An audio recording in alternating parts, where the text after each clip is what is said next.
مين هو السيد البدوي ده وايه اللي بيحصل في طنطا؟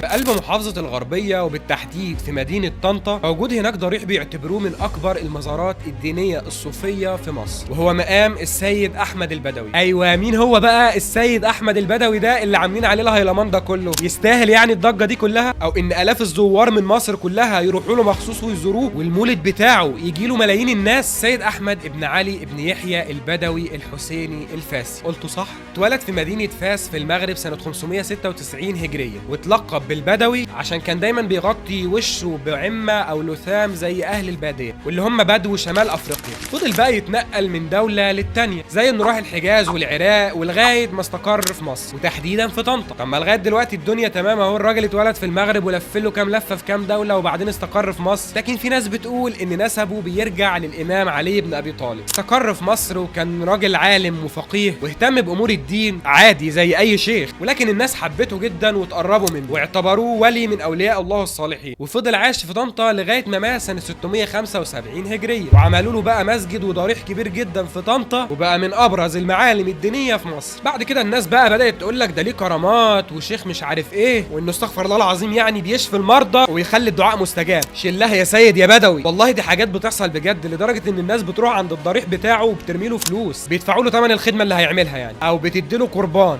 في اعتقادهم ان هم لما هيعملوا كده خلاص كده دعوتهم بقت مستجابه. واوعى تلعب في الثوابت الا بص هتتسخط وانت واقف. انا مش عارف بصراحه الناس اللي بتعمل كده سابوا ايه للهندوس واللي بيعبدوا البقر؟ ده ربنا قال في القران ونحن اقرب اليه من حبل الوريد. هل ربنا محتاج وسيط بينك وبينه علشان تدعي له؟ يعني بصراحه اللي بيحصل هناك ده حاجه مرعبه وبعيده كل البعد عن الدين الاسلامي. ربنا يهديكم.